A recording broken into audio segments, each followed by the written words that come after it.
Wow. I've been up here a lot. I've never seen a crowd like this. I think we need a ballroom, and that's happening. It's going to be a beautiful ballroom. This is really a lot of people, most I've ever seen in this room. And we're here for a very serious purpose, very serious purpose. Something's out of control, but we're going to put it in control very quickly like we did on the southern border. I'm announcing a historic action to rescue our nation's capital from crime, bloodshed, bedlam, and squalor, and worse. This is Liberation Day in D.C., and we're going to take our capital back. We're taking it back under the authorities vested in me as the President of the United States. I'm officially invoking Section 740 of the District of Columbia Home Rule Act. You know what that is?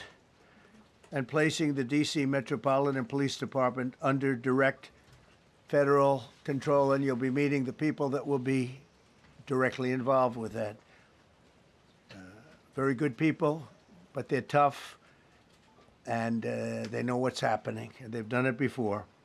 In addition, I'm deploying the National Guard to help reestablish law, order, and public safety in Washington, D.C., and they're going to be allowed to do their job properly. And you people are victims of it, too. You know, you're reporters, and I understand a lot of you tend to be on the liberal side, but you don't want to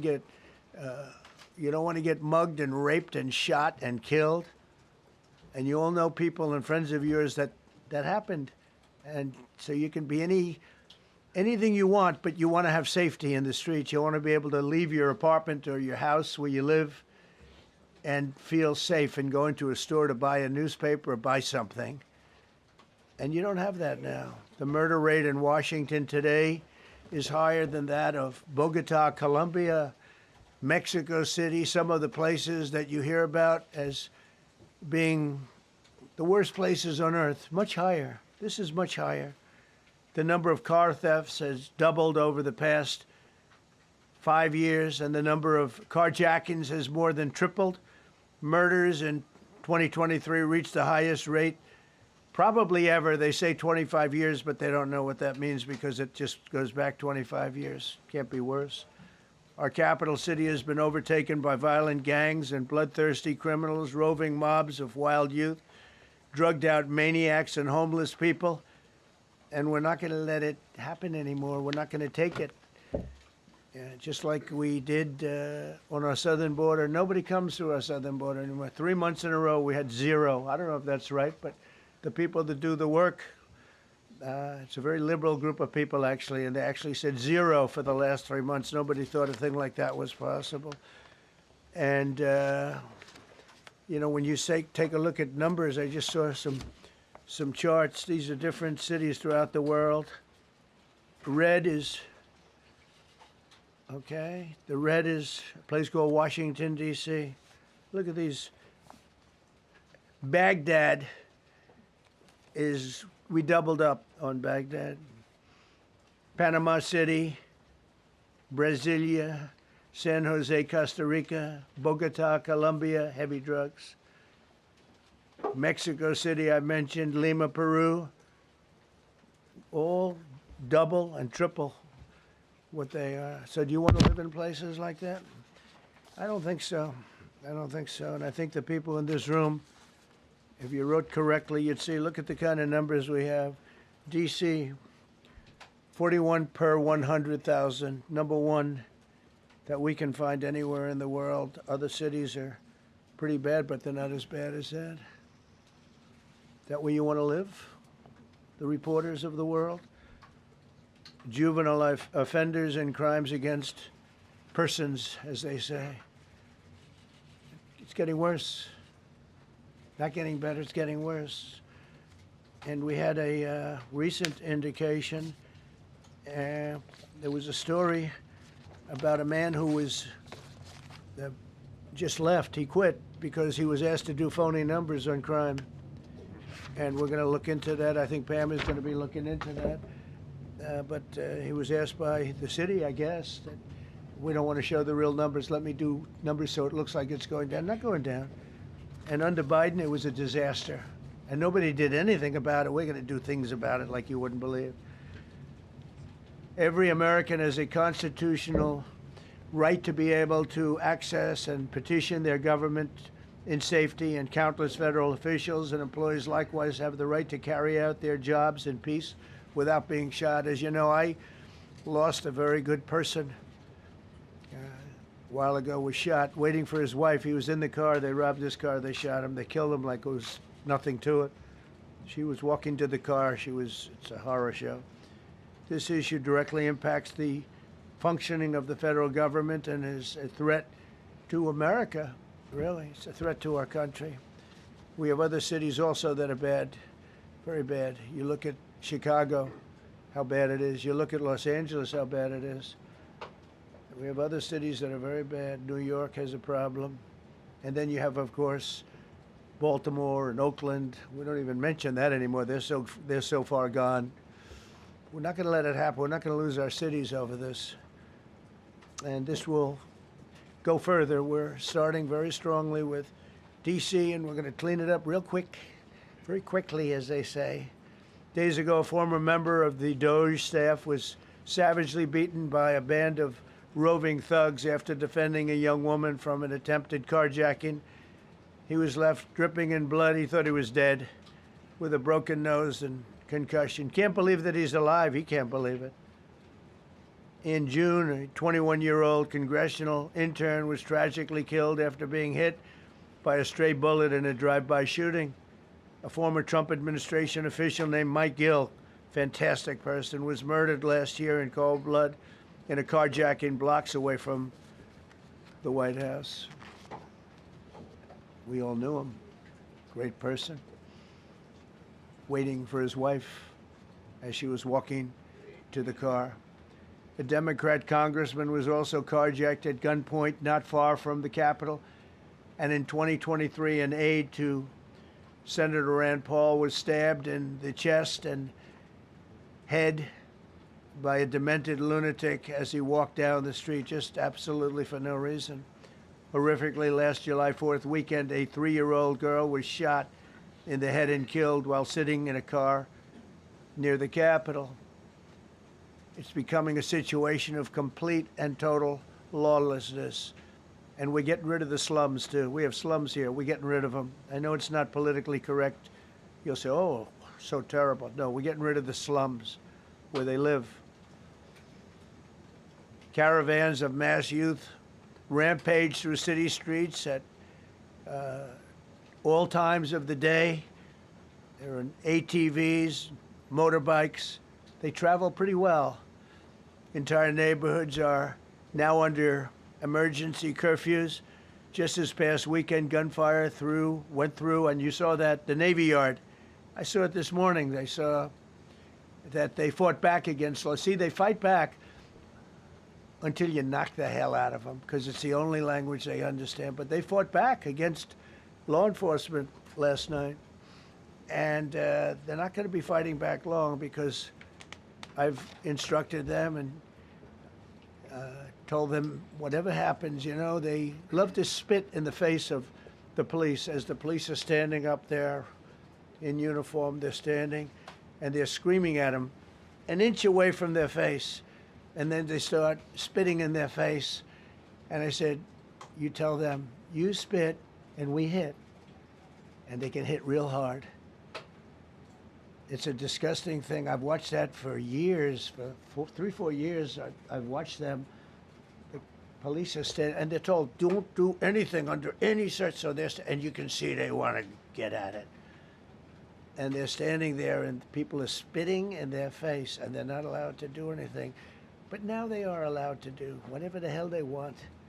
This dire public safety crisis stems directly from the abject failures of the city's local leadership. The radical left city council adopted no cash bail. By the way, every place in the country where you have no cash bail is a disaster. That's what started the problem in New York, and they don't change it. They don't want to change it. That's what started it in Chicago. I mean, bad politicians started it, bad leadership started it, but that was the one thing that's central, no cash bail. Somebody murders somebody and they're out on no cash bail before the day is out.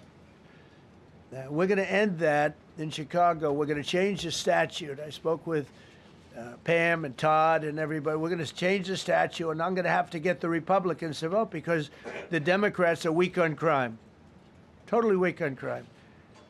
They don't know why. They want to stop because they get mugged too. But we're going to change no cash bail. We're going to change the statute and get rid of some of the other things. And we'll count on the Republicans in Congress and Senate to vote. We have the majority, so we'll vote. We don't have a big majority, but we've gotten everything, including the great, big, beautiful bill. Got that done, and that's one of the greatest things that's ever happened to people in this country. They're starting to figure it out, how good it is. Biggest tax cut in history. So many things. But we'll be able to get that done. So, Todd, if you and Pam can draw up things working with the people, we will. I'll get it passed. We'll get it passed with the Republicans. Probably won't get, think of this, probably won't get one Democrat vote because they have no idea what they're doing. That's why they want men playing in women's sports. That's why they want transgender for everybody transgender. And they just got walloped in an election, in a landslide, and they haven't changed one thing. I saw the other day the certain gentleman who was a very well-known politician, Democrat, was fighting like hell that men should be allowed to play in women's sport. They just don't get it. They said it's an 80-20 issue, and I think it's a 97-3 issue. And I don't know who the three are. I've never heard anybody come. Nobody's ever come up to me, sir, you have to let men play in women's sports. You have to do it, sir. Nobody's ever approached me. I don't know where this issue even comes from. Never seen anything like it. But they turned our nation's capital into a sanctuary jurisdiction. That's the other thing. We have to get rid of sanctuary cities as quickly as possible. We're going to do it, too. We have to. Because it's sanctuary for criminals. Releasing illegal alien gang members onto the streets. In 2022, nearly 70% of criminals arrested in Washington went unprosecuted. That's not going to happen with the group we have standing aside and standing behind me. And at the Metropolitan Police Department, it's now reached a small number relatively compared to what it was, but it's thousands of people. You know, we have thousands of police. I was told today, sir, they want more police. I heard a number, 3,500 police. That's a lot of police. 3,500. I thought they were going to say, we only have 30 policemen or women. They said, we have 3,500. We need more. You don't need more. That's so many. I never heard. That's like an army. How could you need more than 3,000? It just happened 2 minutes ago. Sir, they've requested more police. Oh, what do they have? About 3,500. I said, 3,500? This is not a big area. It's ridiculous. What you need is rules and regulations, and you need the right people to implement them. And we have the right people here, that I can tell you. Look at the border. Biden said there's nothing you can do. Kamala was the border czar. She never called one of the Border Patrol agents who are great. ICE is great. Never spoke to anybody. Never went there. But she was the border czar. And everybody said it was impossible to fix. I fixed it in 3 months. No, really. I fixed it the first week, but really fixed it over the last couple of months. And I mean, literally to a point where, as I said, 0 illegals entering our country in the last 90 days. Pretty amazing. It's time for dramatic action. We're going to do the same thing over here. It's going to be a very safe city very soon. We're not looking to take years, because a lot of people die in years. And we've got incredible people in this country, except we have to allow them to do their job. And that we will deliver like nobody's ever delivered before. I actually think it's easy. You know, if you're competent, it's easy. If you're incompetent, it's impossible. But I'm very competent. Last week, my administration surged 500 federal agents into the district, including from the FBI, ATF, DEA, Park Police, the U.S. Marshal Service, the Secret Service, and the Department of Homeland Security. You know, a lot of nations, they don't have anything like that. They got some police, and they're rough police. They don't have DEA, ATF, FBI, Park Police, the U.S. Marshal Service, Secret Service, Department of Homeland Security. They got some police, but they're rough police, and they do their job. They don't have crime. We're not going to have crime either. They made dozens of arrests, and that's what starts to happen. Again, cashless bail. Watch what we do with that. Today, we're formally declaring a public safety emergency. This is an emergency. This is a tragic emergency. And it's embarrassing for me to be up here. You know, I'm going to see Putin. I'm going to Russia on Friday. I don't like being up here talking about how unsafe and how dirty and disgusting this once beautiful capital was, with graffiti all over the walls. It's another part of it, by the way, because we're talking about safety, but we're also talking about beautification. We have the most beautiful, potentially, capital in the world. We always had. But people come from Iowa, they come from Indiana, they come and then they get mugged. Not going to happen. Keep coming, because by the time you get your trip set, it's going to be safe again, and it's going to be clean very quickly. We're going to replace the medians that are falling down all over the roads. We're going to replace the potholes. We're going to put a nice new coat of asphalt over the top. No, we don't have to rip the road out and spend 7 years building a new road because they cut everything. Because some designers said, well, we need a 1/4 of an inch more turn for safety reasons. No, we're going to do it right. We're going to get it done quickly. So today we're declaring public safety emergency in the District of Columbia, and Attorney General Pam Bondi, who's fantastic, is taking command of the Metropolitan Police Department as of this moment. And I'll be making the appropriate notifications to Congress and to the mayor, our new DEA administrator, who's one of the top in the country. He better be Terry. If you're not, I'm going to get rid of you so fast. Terry Cole. Terry, thanks. Very good. We just got him, most highly recommended person. And you'll be designated as the interim federal commissioner of the Metropolitan Police Department, okay? And you run them tough. They're good. You have a lot of good people. You have people that shouldn't be there. You also have people that shouldn't be there. They got in there because of woke. But you have a lot of great police, and those people are the ones that want to help you. This city will no longer be a sanctuary for illegal alien criminals. We will have full, seamless, integrated cooperation at all levels of law enforcement, and we'll deploy officers across the district with an overwhelming presence. You'll have more police, and you'll be so happy because you'll be safe. When you walk down the street, you're going to see police, or you're going to see FBI agents. We're going to have a lot of agents on the street. You're going to have a lot of essentially military, and we will bring in the military if it's needed. By the way, we're going to have National Guard, but Pete Hegseth will tell you about it. We will bring in the military if needed. People say, "Oh, that's so terrible. He's going to bring in." It's been used many times over the years. I don't think we'll need it. I think we've got so many great people, including the people that are in the police department with proper leadership. They'll immediately begin massive enforcement operations targeting known gangs, drug dealers, and criminal networks to get them the hell off the street, maybe get them out of the country, because a lot of them came into our country illegally. They shouldn't have been allowed in. They come from Venezuela. They come from all over the world. We're going to get them the hell out. They won't be here long.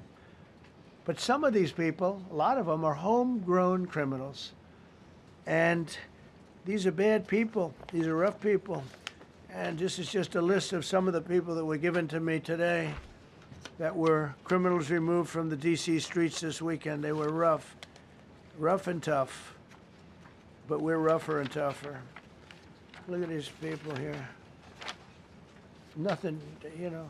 They're not going to be your local school teacher.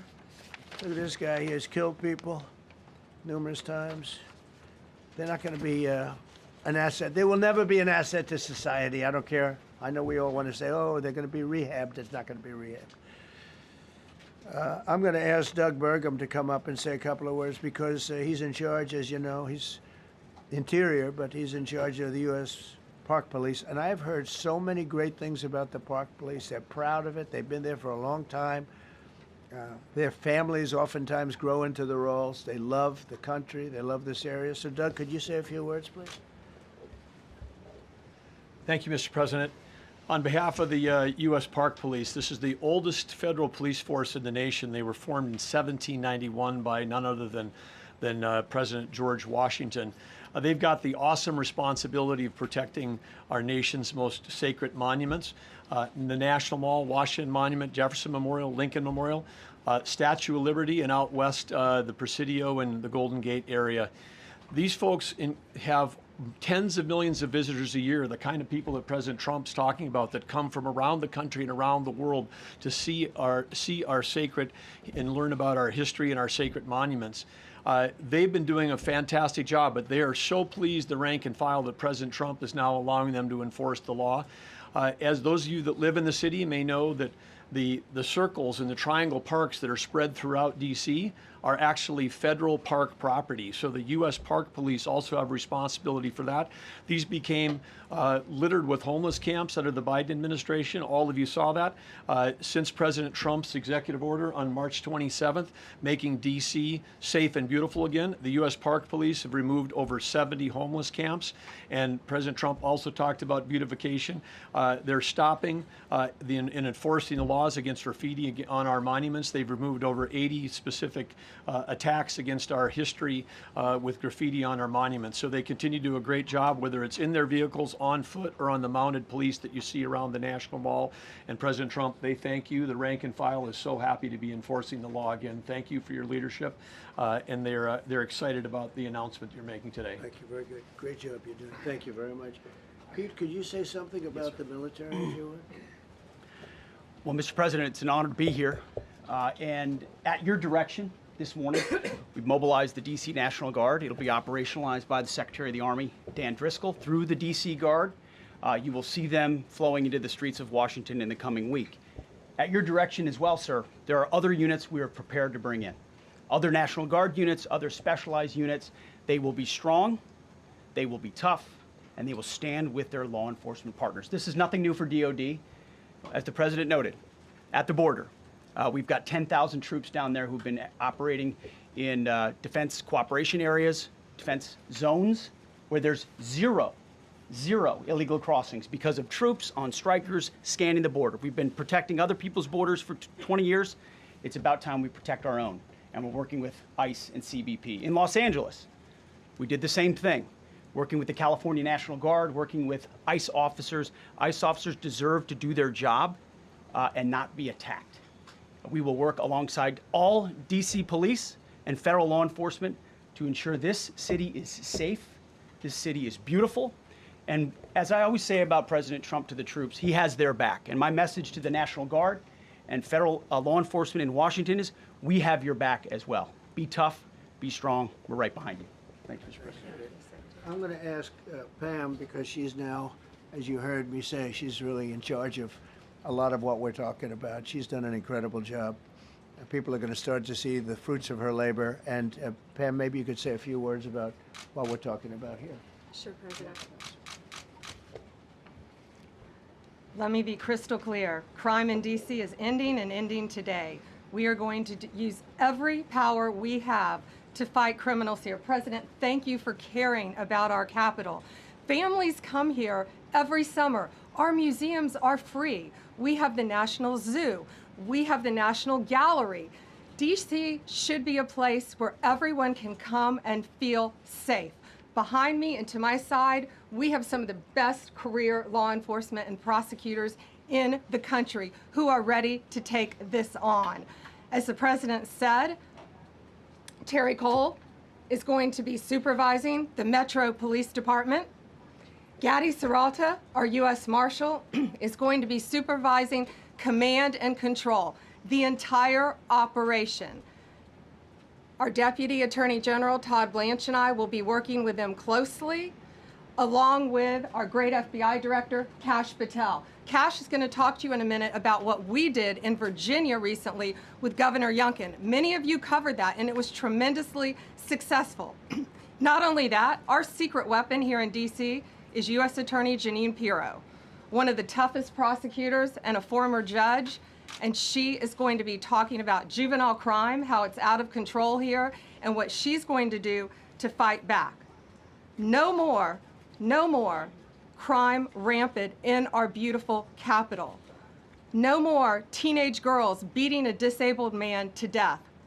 No more of that. No more drive-bys. We're going to do everything we can. And working with the ATF Director Driscoll and Commander of the Army, we're going to all work together. That's what we all do in this room. We work together, we fight. Do not underestimate one person in this room. We're going to make DC beautiful. We're going to make DC safe again. One other thing, just at the wharf a few days ago, the area of the wharf, Terry Cole reached out to me, not even nightfall, on the weekend, where so many families and tourists go.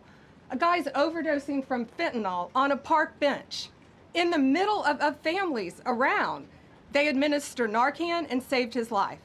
No more of that. The President of the United States is going to clean up DC, and we're going to be there to help him, and we're going to be successful. Thank you. Thank you, Ben. Cash, talk about Northern Virginia. If you Northern Virginia, we had a big success. Thank you, Mr. President. Thank you, Attorney General Bondi, for your leadership, Deputy Attorney General, and the rest of our interagency partners. Mr. President, the following is what happens when you let good cops be cops, and I just want to highlight that before I get into Northern Virginia. This year alone, under President Trump's administration, we've had over 4,000 child victims identified and found. That's a 33% increase from the same time period last year. 33% increase. We've had a seizure of 1,500 kilograms of fentanyl up to this date. That is a 25% increase since the same time period last year. And just to put it in perspective, 1,500 kilograms of fentanyl is enough to kill 115 million Americans. 115 million Americans. Cops are getting after it. The FBI has arrested 19,000 people this year alone. Thanks to President Trump's administrations, that's double than where we were this time last year. And we have also arrested 1,600 people who have committed violent acts against children. 270 of them are human traffickers of children. Mr. President, this is what happens when you have great leadership at the Attorney General with Pam Bondi, your administration's priority of protecting the homeland and protecting American citizens and protecting our children, and the murder rates are plummeting. We are now able to report that the murder rate is on track to be the lowest in U.S. history, in modern recorded U.S. history, thanks to this team behind me and President Trump's priorities. And how do we do it? And what are we going to bring to D.C.? What we did in Northern Virginia, thanks to Terry Cole and Governor Youngkin and the team, we stood up a task force out in my Northern Virginia field office, and we said, let's let good cops be cops, let's get them the intelligence and what they need, and let's get the red tape out of their way, and let's get DOJ partnered up with us to bring great prosecutions, and that's exactly what we did. In 1 month, we arrested 545 violent felons. 545 in the state of Virginia, thanks to Governor Youngkin's partnership. And that simplicity in law enforcement is what's coming to Washington, D.C. When you let good cops be cops, when you give them the intel they need, when you work with our Homeland Security Task Force, when you work with Terry and Gaddy and I go way back to Miami, these guys are great leaders of the respective departments and law enforcement capacities. And when you have the DOJ and President Trump driving behind this mission, we are going to clean up Washington, D.C., and we're going to do it the right way, the lawful way, and we're going to make sure Washington, D.C. is safe again. Thank you, Mr. President. Thank you, Attorney General. Thank you very much. Thank you, Cash. So the process begins right now. It actually started over the weekend, and we confronted a lot of very bad people. But it's going to be something that will be pretty amazing to you as you watch it. And I think most of you say it's a beautiful thing to do it right. We're going to be removing homeless encampments from all over our parks, our beautiful, beautiful parks, which now a lot of people can't walk on. They're very dirty, we've got a lot of problems. But we've already started that. We're moving the encampments away, trying to take care of people. Some of those people, we don't know how they even got there. Some of those people are from different countries, different parts of the world. Nobody knows who they are. They have no idea, but they're there. We're getting rid of the people from underpasses and public spaces from all over the city. There are many places that they can go, and we're going to help them as much as you can help. But they'll not be allowed to turn our capital into a wasteland for the world to see. The Metropolitan Police Department and the federal authorities will be supported in the effort, a really big effort, the 800 DC National Guardsmen that we'll put on, and much more if necessary, much more. You remember I said, I offered 10,000 once. Remember I said to a certain person, a person who I thought always was highly overrated, not very competent, but I said, if you need them, we'll give you 10,000 of the military or the National Guard. They turned me down. But if necessary, we're going to move service members directly to joining the Guardsmen, and that'll take place very rapidly, and that'll be done in conjunction with Pam and with Pete and everybody else. Washington, D.C. should be one of the safest, cleanest, and most beautiful cities anywhere in the world, and we're going to make it that. We're going to make it safe. We're going to make it smart. We're going to make it beautiful, so beautiful.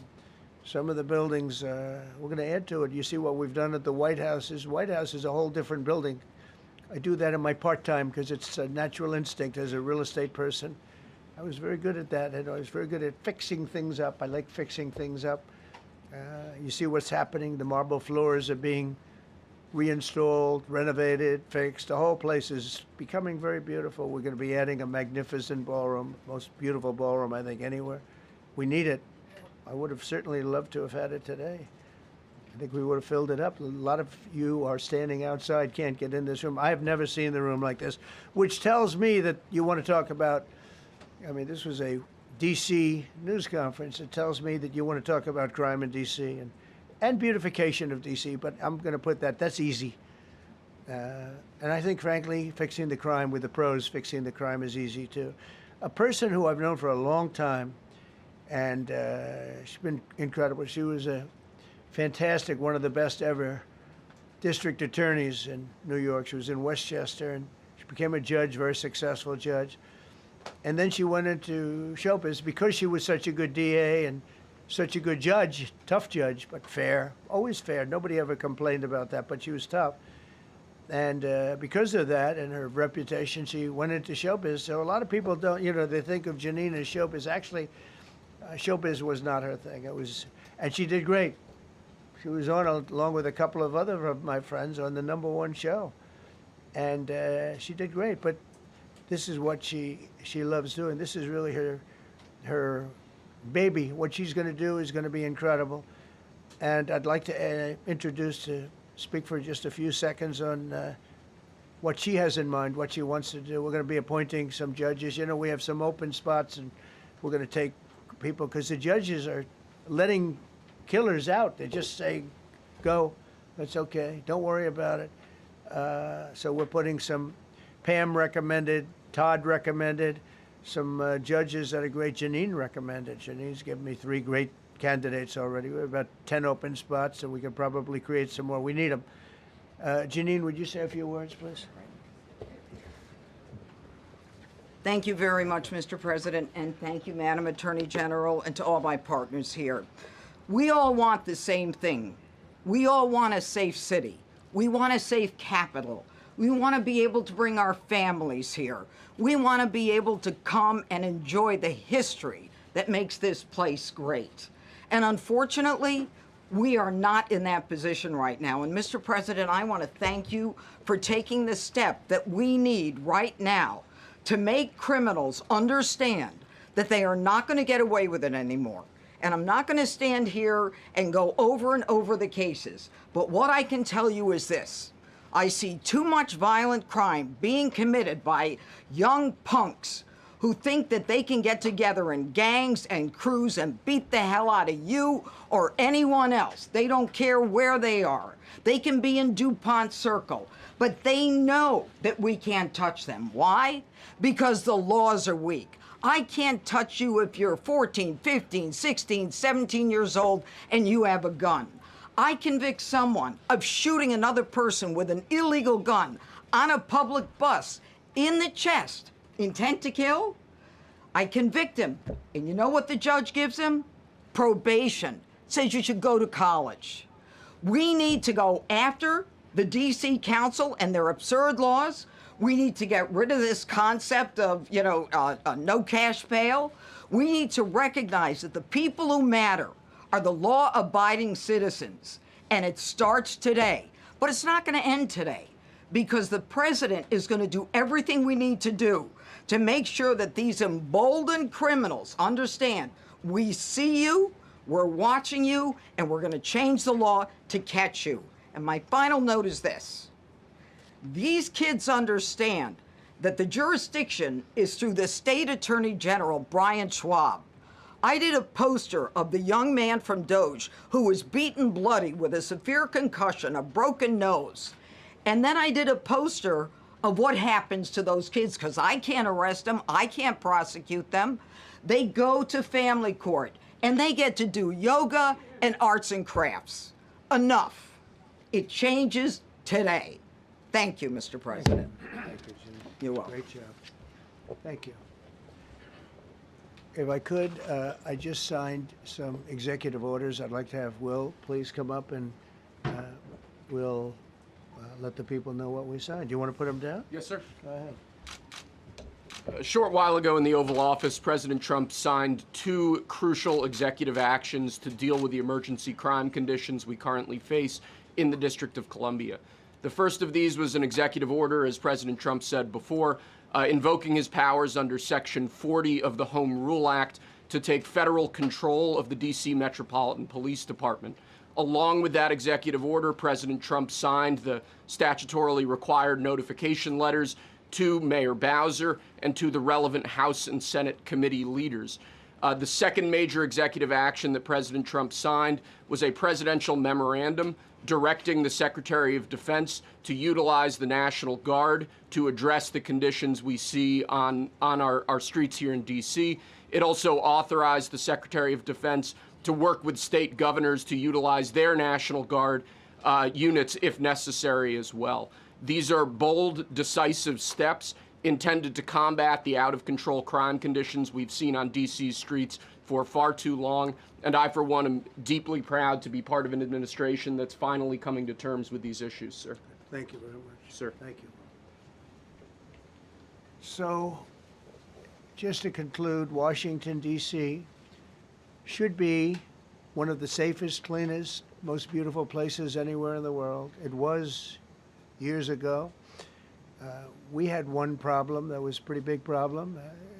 The radical left got out of control and they started trying to rip down statues. And I said, let's go pass a law real fast. We're going to do it real fast. But we were blocked by the Democrats who do not want safety. Nobody gets it. I don't get it. They don't get it because they can't get votes. I don't know how they can win an election with this, but they don't want safety. And I found an old statute, very old, early 1900s, that said if you so much as touch or even think about destroying a statue or a monument in Washington, D.C., you go to jail for 10 years with no probation, no anything. In other words, slightly different than we have today. Today we have cashless bail. There you get jailed 10 years. No curtailed sentence, 10 years. And we took it out. Nobody used it. It was never used because, you know, it's harsh. And you remember they started to rip down the statue of Abraham Lincoln. I said, that's a tough one to rip down. He was pretty good, Pam. I think he was pretty good. When the ropes started going around Abraham Lincoln to pull him down, Andrew Jackson, others, and they were heading to the Jefferson Memorial, Thomas Jefferson. They're going to do a big number there. I said, it's time. And I signed that statute immediately. We had it updated. We made it use the same language, all passed by Congress. And I announced it's 10 years in jail, no probation, no anything, 10 years, no curtail sentence if you touch, so much as touch a statue in Washington, D.C. And it was an amazing sight, beautiful sight. Everybody just left. The ropes were hanging around Andrew Jackson, and there were 2 ropes around Abraham Lincoln. They left the rope, but everybody just left. And that was the last problem we ever had. You know, that was the last problem that we ever had with the statues. They were going wild, and somebody came to me and said, sir, in 1910, I don't want to give you an exact because you'll say, Donald Trump gave us wrong dates around like early on. You know, if I'm slightly off, they make you sound a little bad. So I won't put myself in that position. I won't put you in that position, because I think everybody agrees with what we're doing today. But when I signed that thing, it was like a miracle. Everybody left. They were gone. They were starting to march down. They started the march toward Thomas Jefferson, and I figured he was always going to be safe. But they found something with him, and they found something with Abraham Lincoln, and even in the name George Washington in California, numerous places changed the name of George Washington High School and various other places. They took George Washington's name. This was a sick, woke culture that I think we've largely ended. And a lot of those people that were woke are now turning out to be the opposite. I won't go so far as to say MAGA. It's a very special category. But they've gotten out of that. But we have people that love this country, and they love this really beautiful capital. It is. I flew over it the other day, and I said, what a beautiful place. But if there's crime all over the streets, when you get there, it doesn't look so beautiful. But we're going to make it beautiful again. We're going to fix it with crime, and we're going to also, as we're doing that, we're going to start doing things that we know how to do, that I know how to do better than anybody, I guess, because of my experience from previous life. But not only are we stopping the crime, we're going to clean up the trash and the graffiti and the grime and the dirt and the broken marble panels and all of the things they've done to hurt this city. And we're going to restore the city back to the gleaming capital that everybody wants it to be. It's going to be something very special. All of these people are really tough. Could I shake your hand, Gaddy, please? You're going to be so important here. You're going to be that guy. I hope I don't have to fire him in 2 weeks because he's too soft. I don't think he's too soft. If I do, I will, though. Is it okay? If you're soft, weak, and pathetic, like so many people, I will fire you so fast. You're not going to have to worry about that. No, I think you're going to do a fantastic job. And everybody in this room, they may not express it, but they all want that to happen. You know, they want to be safe, and they have families too. So it's an honor to have such a large group. I've done this for years now, hard to believe. I've never seen this room so packed. In fact, I'm sure it's a violation of every fire code. But we'll let you stay anyway. You're taking a chance. And with that, we'll say, maybe if you could, oh, wow. We could be here all day long. If we could keep the first questions, perhaps, to this subject, and then we'll go on to a few others. Please. Mr. President, thank you so much. Can you talk about how personal of an issue this is? We talked about flying over the Washington Monument and seeing the pride of what D.C. is, and do you believe that the status of the city, the cleanliness, the way that crime is low, is a direct reflection on how the country is run? Yeah, I do. I think the Capitol, look, everyone comes here. They're all coming. All the leaders, they're all wanting to come. And I say it, I've said it again, but I'm really just quoting other leaders from NATO, from the Middle East, King of Saudi Arabia, Qatar, UAE. I was over there. We brought back $5.1 trillion of investment into our country. But a month and a half ago, I was at NATO. We had a great thing. They agreed to put up 5% instead of 2%. 2% they didn't pay, 5% is already paid. We had a great meeting, and they all said the same thing. They said our country was dead. They thought our country was gone. 1 year ago, they said your country was dead. And now you have the hottest country anywhere in the world. We do. We have the hottest country in the world right now. The tariffs have helped. It's given us not only the money, it's billions, trillions of dollars of money, but it gives us great power over enemies. We solved 5 wars with Pakistan and India. We just solved one. Azerbaijan and, as you know, and Armenia. A war was raging for 37 years. And the 2 leaders got up and they said, we never thought this would be solved. Russia tried to solve it. They all tried to solve it. It was a very tough situation, but we got it done and got it done. And I said to the 2 men, I said, are you guys friends? And they had a hard time. You know, they've been killing each other for 37 years, right? One was there 5 years, one was there for 22 years. He said, my whole life I've been fighting this war. and you got it solved. But we did many of those. We did in the Congo and Rwanda. That's been going on for 30 years.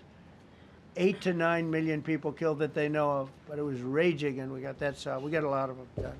It's a great honor. But you want to have, when they come, the leaders come to our country to sign documents that the war is over or whatever, or for other reasons. They come for trade. And you want them to come through so beautifully. You ride down those roads, everything should be perfect. You shouldn't have medians falling down into the roadway. Median, you know, the metal things that are always, somebody had a great lobbyist, because I've never seen them look good. I've been looking at those things with the little, right?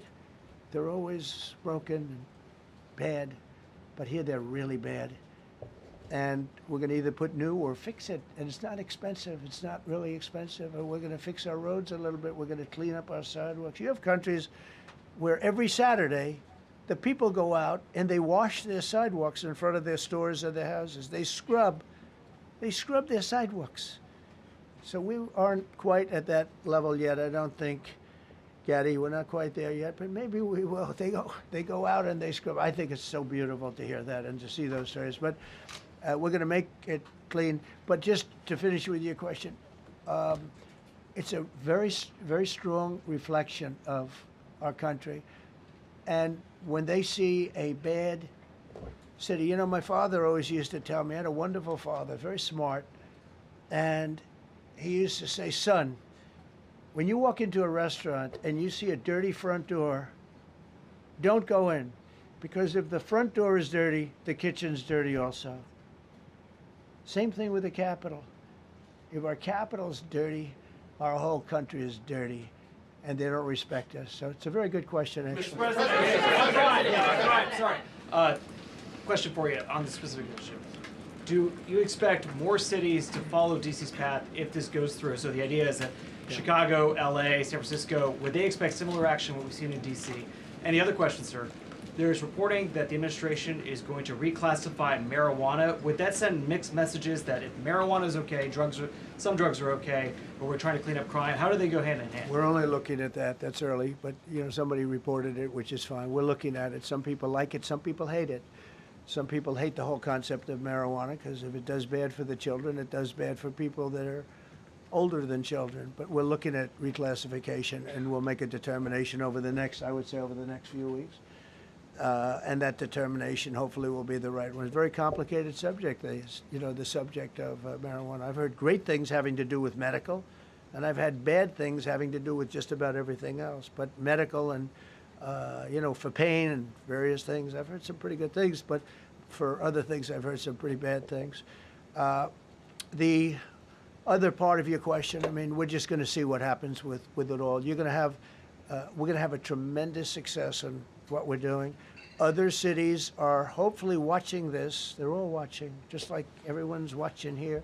They're all watching, and maybe they'll clean up, and maybe they'll do this and get rid of the cashless bail thing and all of the things that caused the problem. I mean, if you go back, this whole thing with cashless bail is a disaster. So many problems came that we never had before. So they're watching us today, and if they don't learn their lesson, if they haven't studied us properly, because we're going to be very successful. I have zero doubt about that. It's going to be. It's a question of will it be really fast, like the border. You know, everyone said, they used to say, Biden used to say, I need legislation. I didn't get any legislation. I called up our people, and we did a great job. Tom Homan was great. As you know, our secretary did a great job. They did a great job. There's no games. They didn't play games. And we're going to have the same thing here. But then I'm going to look at New York in a little while. Let's do this. Let's do this together. Let's see. It's going to go pretty quickly.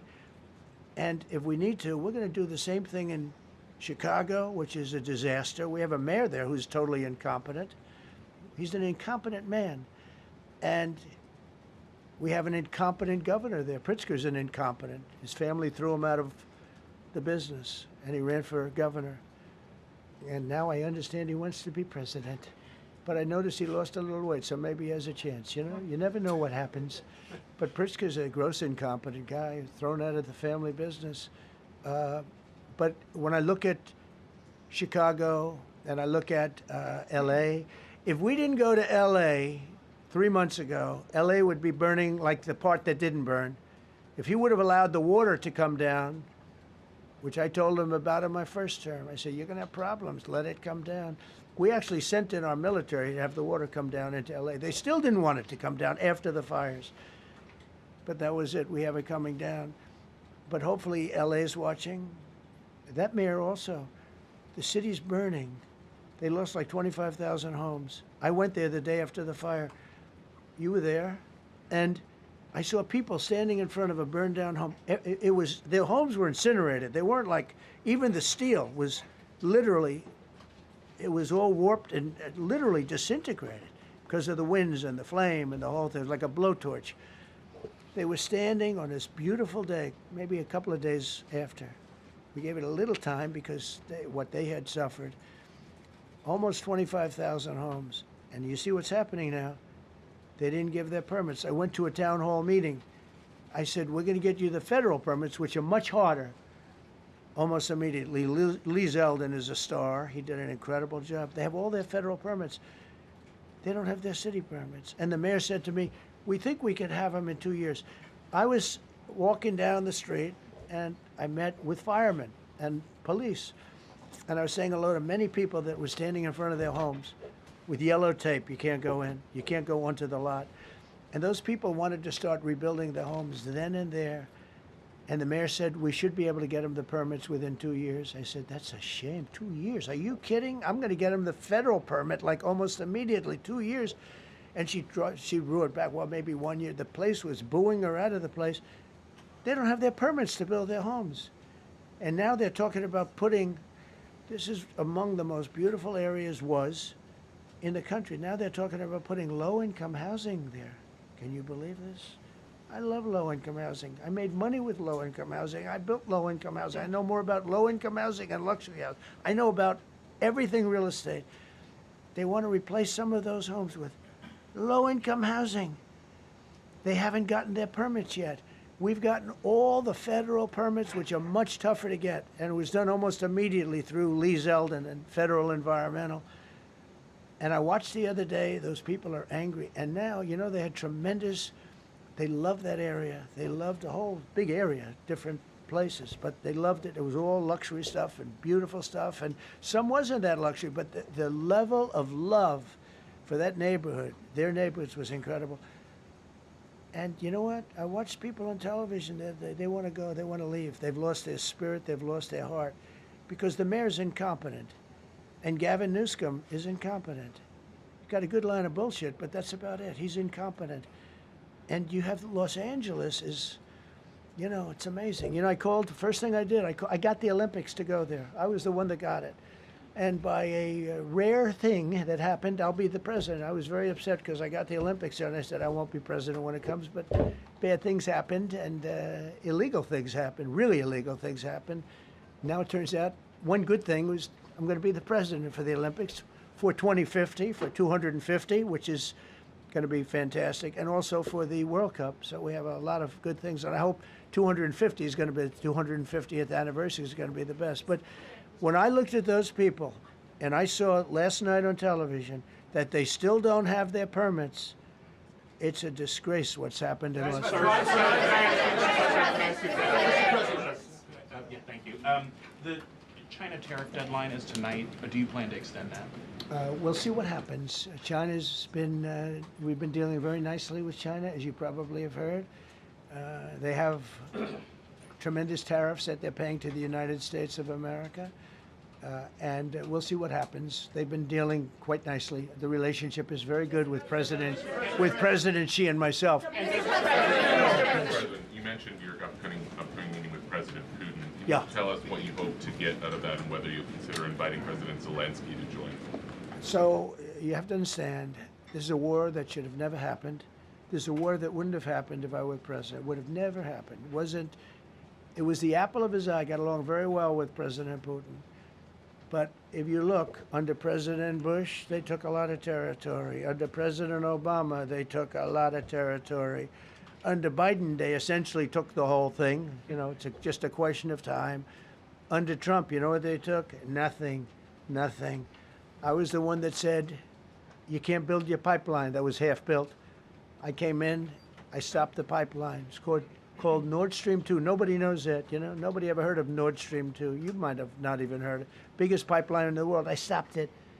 I was not a friend of Russia, but I got along well with Putin. It's always good to get along with other countries if possible, but that doesn't mean you roll over like Biden did. Biden came in and he immediately approved the pipeline. I couldn't believe it. Then they say Trump wasn't tough on Russia. I wasn't tough. I was the toughest. Putin said, if you're not tough, I would hate like hell to see you. I stopped the biggest economic development job, the biggest job that Russia had ever built. I stopped it. It was dead. And this low IQ president came in and he let them build the pipeline and supply oil and gas all over Europe, you know. So this is really a feel-out meeting a little bit.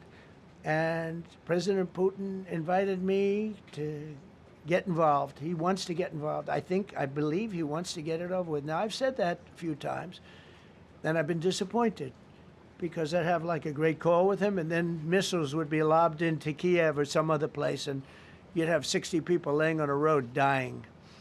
I said, that's cold, that's cold. But it's a violent war. 5,000 to 7,000 people a week are dying. And you know, there's nobody from here. They're all Russian and Ukrainian people, and some people from the cities, much smaller number, but still, those missiles do damage and they kill a lot of people, but mostly soldiers. And they're young soldiers, although in the case of Ukraine, they're getting much older. They're drafting 60-year-olds now. It's a terrible thing to witness, and I think I have an obligation. Look, this is Joe Biden's war. This is not my war. I made a deal with NATO a month ago. You covered it very accurately, actually. We don't pay anything anymore. You know, we're not paying anything. They are buying things from us, and NATO is paying us. I got it raised from 2% of GDP to 5%. And they're paying us for everything that we send. We're not paying. But Biden approved $350 billion. Europe has spent $100 billion. The money that's been spent and the death is incredible. It's the worst thing that's happened, by far the worst that's happened since World War II. So I'm going in to speak to Vladimir Putin. And I'm going to be telling him, you got to end this war. You got to end it. And he wasn't going to mess with me. This war would have never happened. You know, we had a discussion about it one time, and we never had that discussion again. Would have never happened. And when the election was rigged, and then Biden took office, which was barely took office, the auto pen took office, bad things started happening. Bad things, stupid things were said. And it ended up in a war. And you know, and I don't believe this will happen anymore because I have that pretty well covered. This could end up in a third world war. This could have been a third world war. I don't think that's going to happen now. But I thought it was very respectful that the president of Russia is coming to our country as opposed to us going to his country or even a third-party place. But I think we'll have constructive conversations. Then after that meeting, immediately, maybe as I'm flying out, maybe as I'm leaving the room, I'll be calling the European leaders who I get along with very well. And, you know, I have a great relationship, I think, with all of them. And I get along with Zelensky, but, you know, I disagree with what he's done. Very, very severely disagree. This is a war that should have never happened, wouldn't have happened. But I'll be speaking to Zelensky. The next meeting will be with Zelensky and Putin, or Zelensky and Putin and me. I'll be there if they need. But I want to have a meeting set up between the two leaders.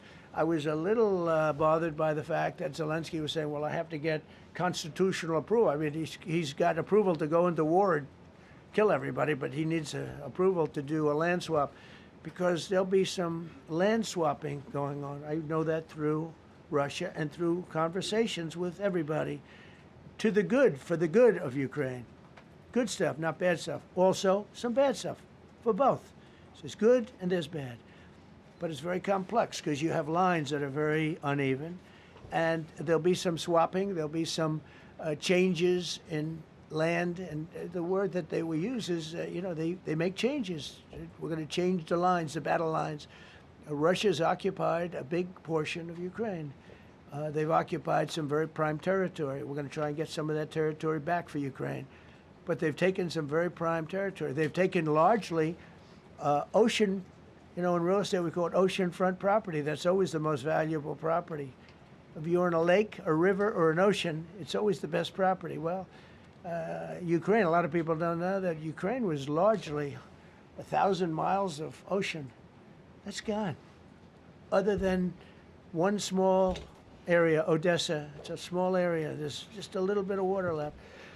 So I'm going to go and see the parameters. Now, I may leave and say, good luck, and that'll be the end. I may say this is not going to be settled. I mean, there are those that believe that Putin wanted all of Ukraine. I happen to be one of them, by the way. I think if it weren't for me, he would not be even talking to anybody else right now. But I'm going to meet with him. We're going to see what the parameters are. I'm then going to call up President Zelensky and the European leaders right after the meeting, yeah. And I'm going to tell them what kind of a deal. I'm not going to make a deal. It's not up to me to make a deal. I think a deal should be made for both. I think Russia has to get back into building their country. It's a massive country. I think they have 11 time zones, if you can believe it. It's a massive, it's by far, from the standpoint of land, it's by far the largest. They have tremendous potential in Russia to do well. They're not doing well. Their economy is not doing well right now because it's been very well disturbed by this. It doesn't help when the President of the United States tells their largest or second largest oil buyer that we're putting a 50% tariff on you if you buy oil from Russia. That was a big blow. And then they say, gee, he wasn't so tough. Nobody else would have done that. And I haven't stopped there. I mean, look, I was all set to do things far bigger than that, but I got a call that they'd like to meet, and I'm going to see what they want to meet about. I'd like to see a ceasefire. I'd like to see the best deal that could be made for both parties. It takes two to tango, right? So ultimately, I'll have a meeting next week. I had a great relationship with him, considering the fact that I was not nice to him because of the pipeline. I ended the pipeline. I also gave the javelins. Do you ever hear of a javelin? Javelin is called a tank buster. They say that Obama gave them sheets and I gave them javelins. If it weren't for me, all those tanks that were destroyed at the first days of the war because the tanks got stuck in the mud, some commander made a better. They would have been in Kiev in 4 hours going down the highway. But a Russian general made a brilliant decision to go through the farmland instead. And they just had torrential rains, and the rains were so bad, and it was mud, and those tanks got stuck in the mud. I don't know who that general is, but knowing Vladimir, he's probably not around any longer because all those tanks were stuck in the mud, and they went along with the javelins. I gave them the javelins. You know that, right? I gave them javelins. They gave them sheets. But I'm going to meet with President Putin, and we're going to see what he has in mind. And if it's a fair deal, I'll reveal it to the European Union leaders and to the NATO leaders, and also to President Zelensky. I think out of respect, I'll call him first, and then I'll call them after. And I may say, lots of luck, keep fighting, or I may say we can make a deal. If not, I will tell you this. I've seen a poll coming out of Ukraine. 88% of the people would like to see a deal made. And if you go back 3 years, everybody was gung-ho for war. Everybody's gung-ho for war until you have it. It's an amazing thing. I had it with a couple of countries where I couldn't get a deal done with one particular country. And I just couldn't. The guy's great. He's a friend of mine. Great. Good leader. Tough as hell. I couldn't get the deal done. And then he went into war for a short period of time. You know where I'm talking about. First term. And it was nasty. Guys being killed all over the place. And he went through 1 week of war, and I was able to get the deal done. He said, this is nasty. Yes, please. Yeah, just to follow up on what you were saying there. First of all, Volodymyr Zelensky is not invited on Friday? He wasn't a part of it. I would say he could go, but he's gone to a lot of meetings. He's been there for 3.5 years. Nothing happened. And what is the definition? I mean, do you want somebody that's been doing this for 3.5 years What's the definition of a good deal? I'll tell you after I hear what the deal is. I was gonna ask Because you- there could be many definitions. You know, you're talking about a very large and complex situation. Now, I tell you, the war that I just settled with Azerbaijan and with, as you know, and Armenia was almost as complex as this one, having to do with routes, Successful trade. meeting on Friday with Vladimir. Well, we're going to have a meeting with Vladimir Putin, and at the end of that meeting, probably in the first 2 minutes, I'll know exactly whether or not a deal can be How will you made. know that? Because that's what I do. I make deals. Mr. President. please, go ahead. Yeah, thank you, Mr. President. I'm going to ask you two questions, one about China, one about Russia, if I could. On China, your administration agreed to send the most advanced or advanced NVIDIA and AMD chips. No, to, obsolete. No. obsolete chip. Well, and then 15% of the You profits mean the come back. 20s? No. This is an old chip that China already has. And I deal with Jensen, who's a great guy, and NVIDIA. The chip that we're talking about, the H20, it's an old chip. China already has it in a different form, different name, but they have it.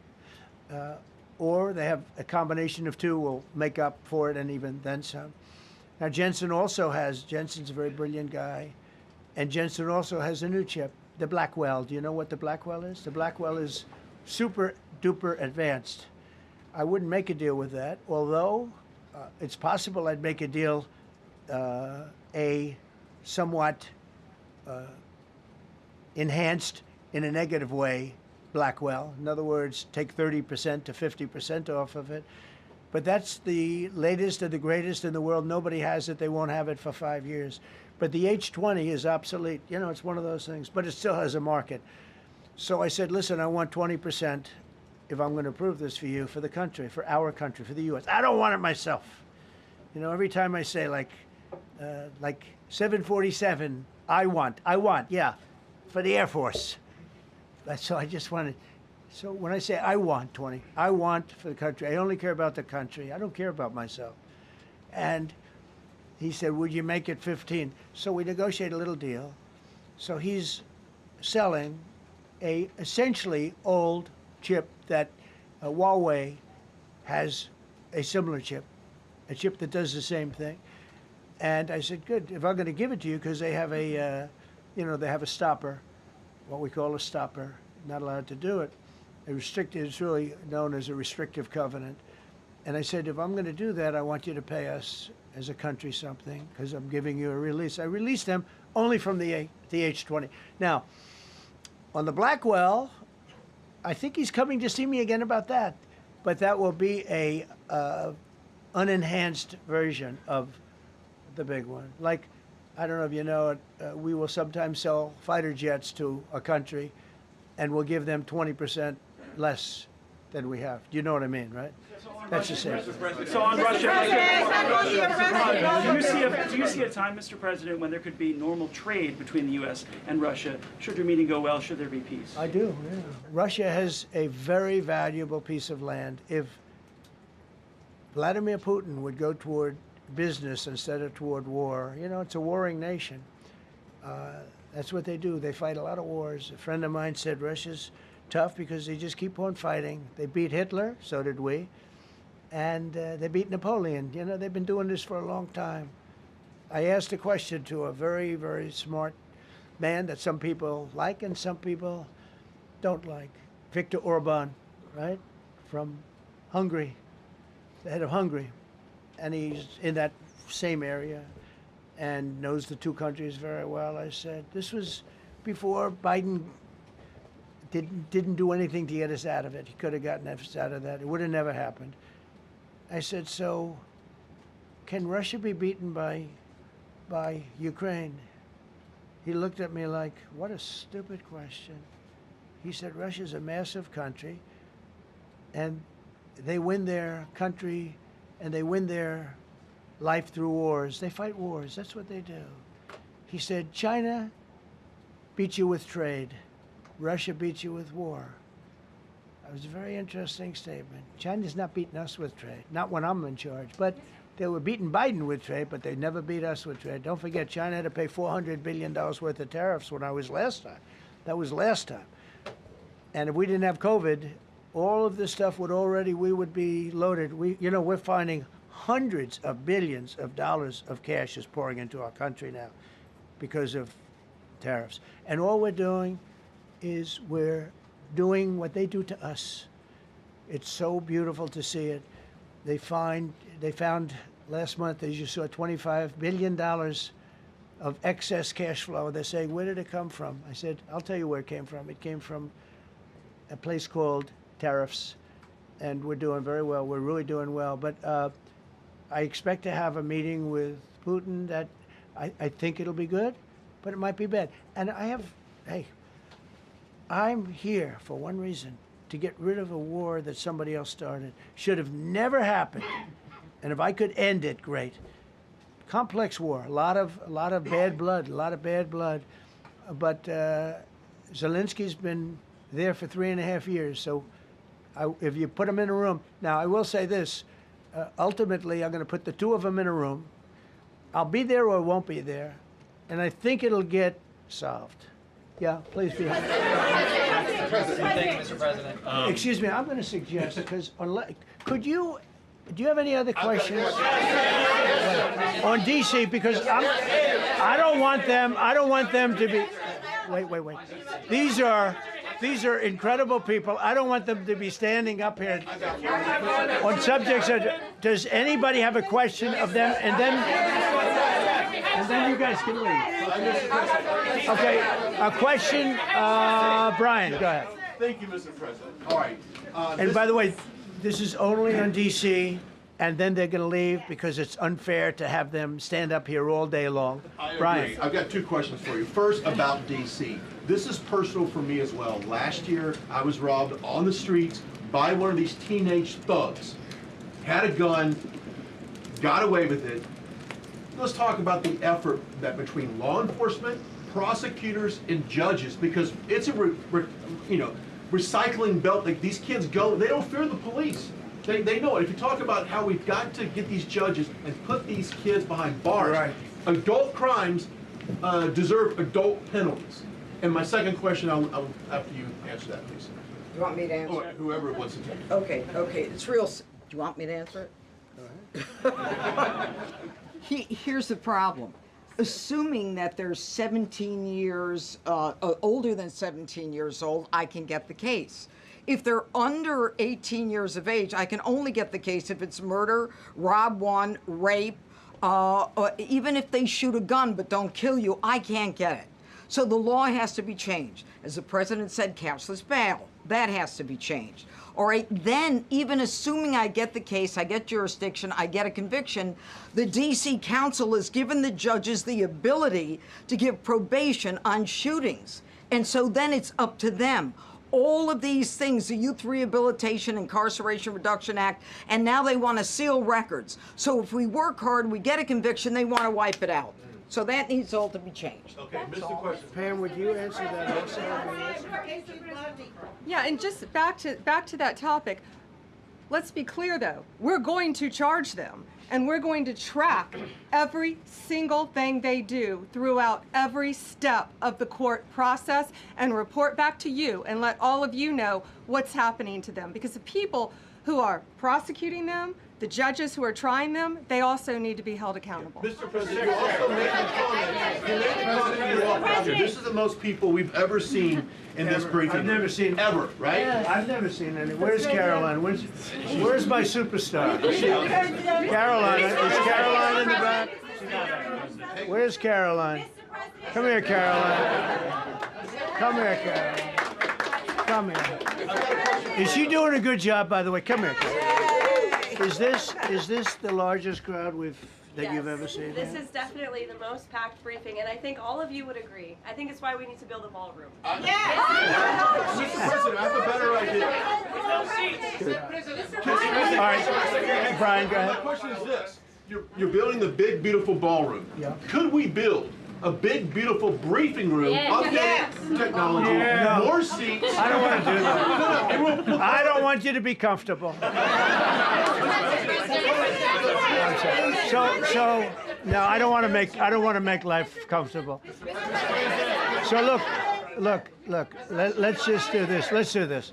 It's going to be a big thing. We're going to Russia. That's going to be a big deal. What happens, happens. I'll let you know what happens. You'll be the first to know. I'll be calling the European leaders. I'm going with totally. I mean, we have a lot of talks. They're great people. They're great leaders, actually, and they want to get back. Honestly, as one of them said, I've OD'd on trying to settle Ukraine. They've OD'd, meaning they've overdosed on the settlement of Ukraine. Not a nice expression, but boy, is it accurate. They're tired of it. They want to get back to spending money on their countries. You know, Biden gave them $350 billion. Europe gave $100 billion. It should be much more than that. Shouldn't have been that kind of, they should have had equalization, but they didn't. But you know what? Still a lot of money. They want to get back to building their own countries. They really want it resolved.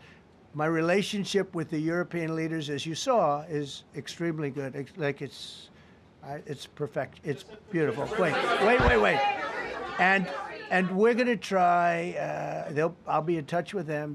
I have 5 of them call me. You think it's easy? There are a lot of European leaders, but they rely on me. Very much rely on me. If it wasn't for me, this thing would never get solved until the last person breathing is dead. Would you talk to them before? Mr. President. Yeah, I did. I'm talking to him right now. President. So I'm talking to the European leaders. I'll be talking to President Zelensky. I'm going to get everybody's ideas. I go into that thing fully loaded right up there, and we're going to see what happens. Now, I think one of 2 things is going to happen. It's going to be a good meeting, and we'll go a step further. We'll get it done. I'd like to see a ceasefire very, very quickly. Very quick. I'd like to see it immediately, but I'd like to see it very quickly. And we're going to be dealing with the European leaders, and we're going to be dealing with President Zelensky, and hopefully we're going to have a great success. As far as this, what we did today, and I think you were here for D.C. more so than even Russia, because Russia will be, you know, we have a couple of days to go, but the Russia is going to be very interesting. But to me, what is very exciting, and we're going to take back our capital. We're going to make it beautiful again, but we're going to make it, more importantly, safe again. It's going to be so safe. It's going to be a model. And then we'll look at other cities also. But other cities are studying what we're doing. And you have some capable people in other cities. They can do it too. But we have a great group of professionals. We're going to have a safe, beautiful capital, and it's going to happen very quickly. Thank you all. Thank you all very much.